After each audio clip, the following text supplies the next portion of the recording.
Olá,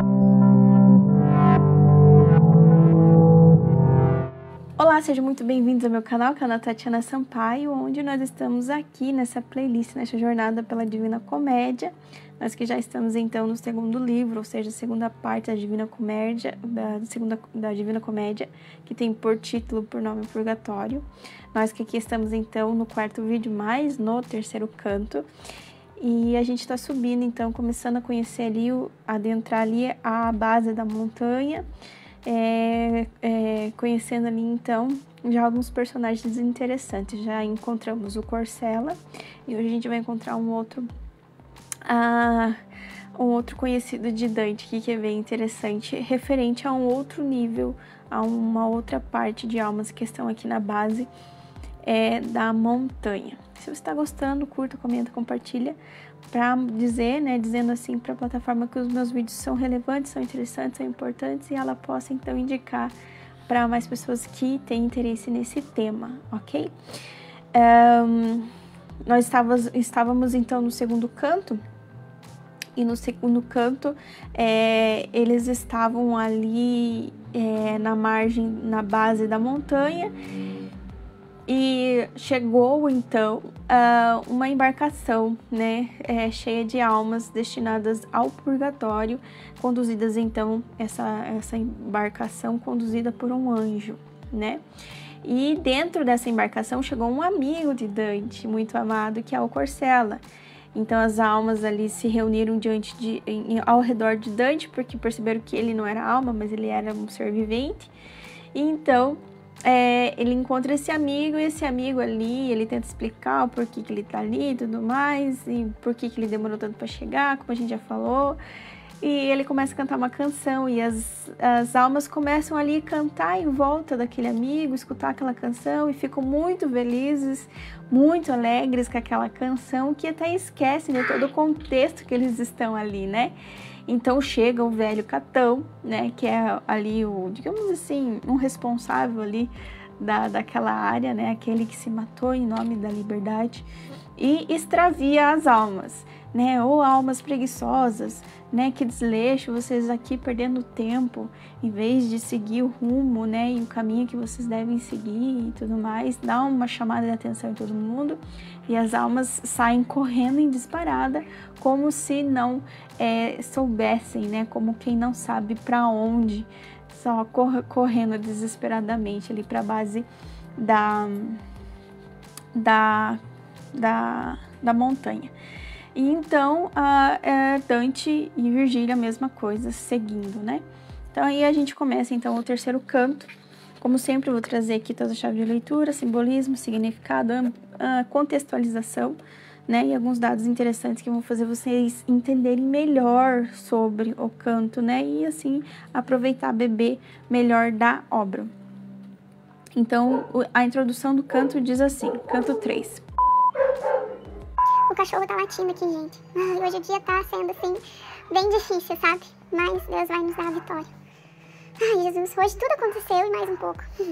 Mas estamos aqui. Tem um meme no Instagram que diz assim... eu precisava chorar um pouco hoje, mas não vai dar tempo. A minha vida tá mais ou menos assim.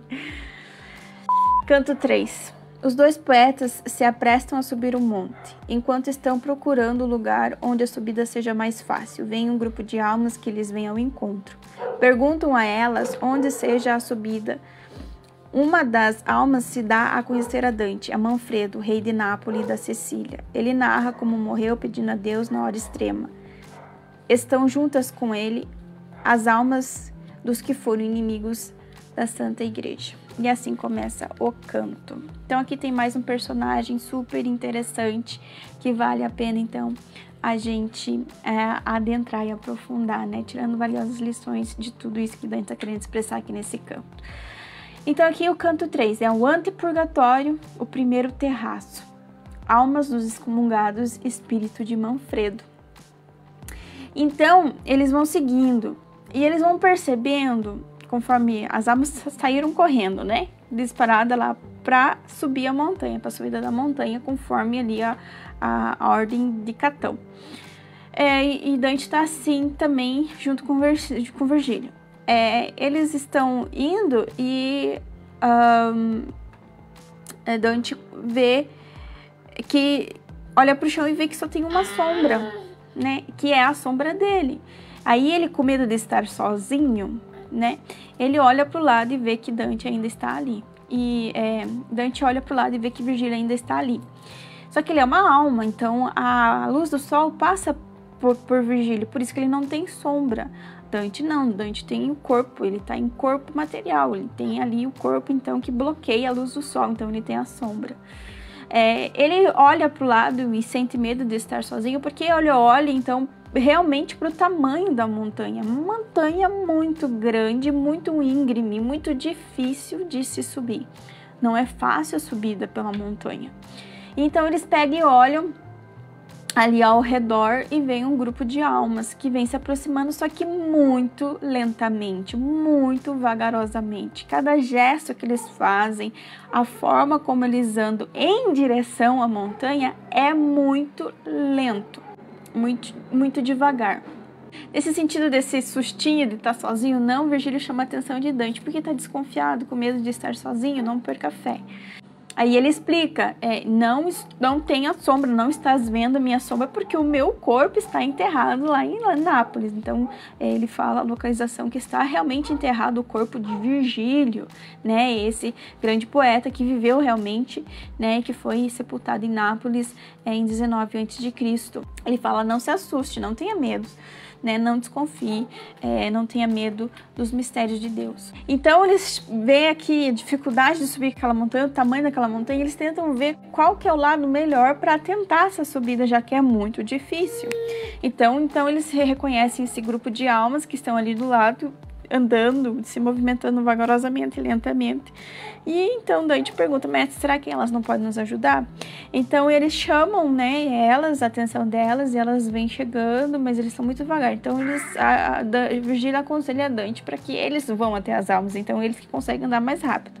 Já que eles não estão ali sob a pena do purgatório, mas apenas para fazer essa jornada, né? Então os espíritos ali ficaram meio assustados por perceber que Dante é vivo, que ele fazia sombra, né? Ele tinha um corpo, então respirava, então era vivo e tudo mais, nesse sentido. E Virgílio normalmente vai sempre explicando para todas as almas o porquê e tudo mais, né? Fala que é uma autorização, é um poder, é uma exceção do céu para que eles estivessem ali fazendo essa jornada. Então as almas voltam a se movimentar em direção a eles. E ali então tem uma alma que pergunta para Dante, olha bem para mim e faça um esforço porque você vai me reconhecer. Então Dante faz um esforço para reconhecer a alma, mas não consegue. Então ele explica quem ele é. Ele é o Manfredo. Era louro, belo, né, de um aspecto gentil, mas Dante não reconheceu. Então ele explica quem que ele é, que ele é o Manfredo. Ele é neto do Henrique VI e da Imperatriz Constância.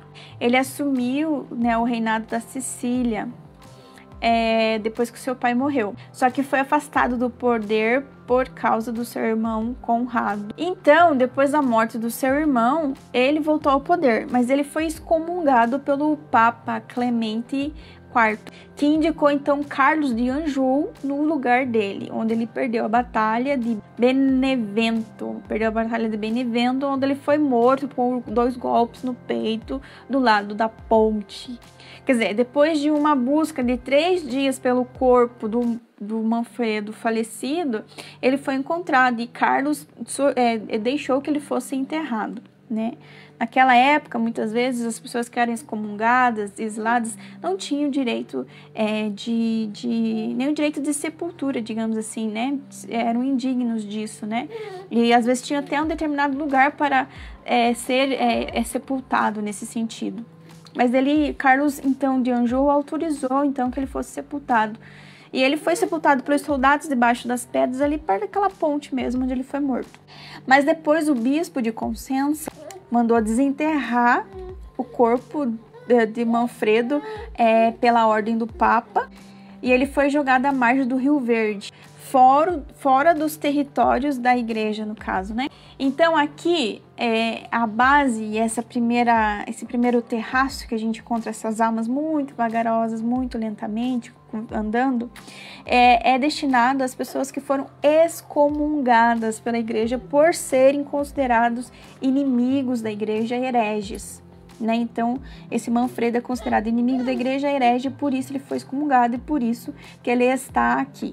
Quando ele morreu, um pouco antes de morrer, em peso de lágrimas, ele se arrepende dos seus pecados e pede perdão, ou seja, ele se arrependeu nos instantes de sua morte ali. Então, por isso que ele não está no inferno junto com os excomungados do inferno, mas ele está aqui porque ele se arrependeu. E ele então explica isso, que diante do arrependimento, Deus que é amor, que é misericórdia, ele aceita, né? Então ele dá essa chance de salvação àqueles que socorrem, que recorrem à sua misericórdia, ao seu amor bondoso, nem que seja no último segundo de sua vida, antes de sua morte. Então, a peso de lágrimas, ele se arrependeu, pediu perdão antes de morrer e recebeu o perdão e está aqui então nessa base do purgatório.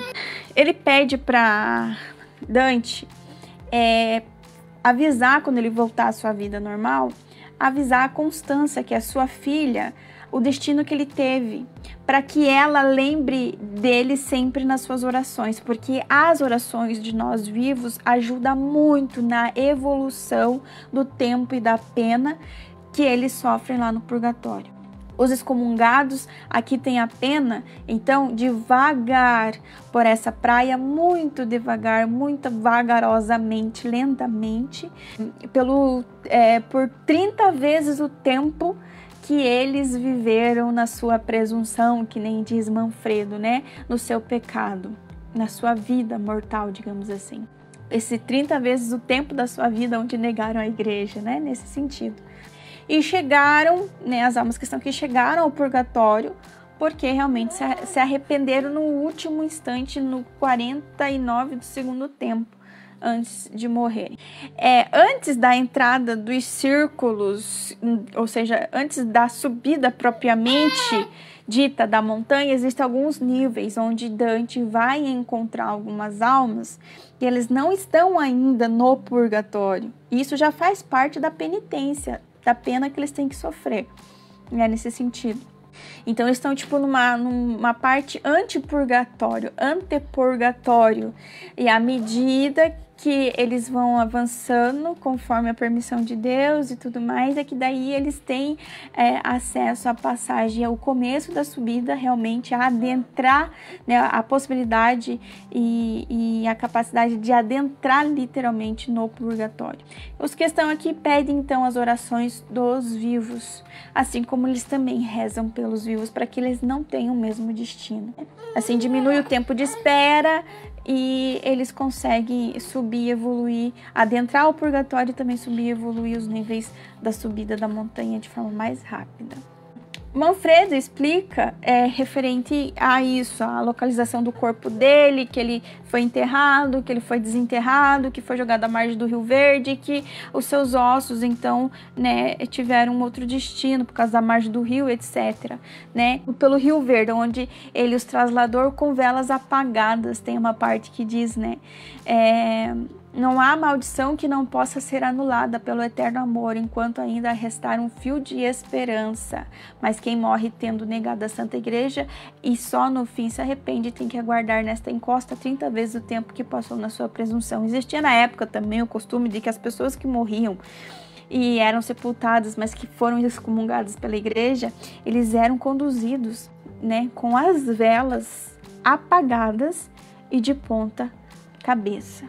Então era um sinal visível de que aquela pessoa sim morreu, mas ela era excomungada, era herege, era inimiga da igreja. Provavelmente um sinal de que era uma pessoa condenada. Então essa é uma curiosidade bem interessante também. E ele pede então para Dante, fala lá para ela rezar por mim, a Constância, minha filha, rezar por mim, porque assim ela me ajuda a ganhar muito tempo aqui. Então é isso. Esse aqui então é o canto de hoje. Referente a esse personagem, referente aos excomungados e esses níveis aqui antes da propriamente entrada e subida do purgatório, ou seja, aqui vamos ver que as almas que estão na antessala do purgatório e o porquê estão aqui, ok?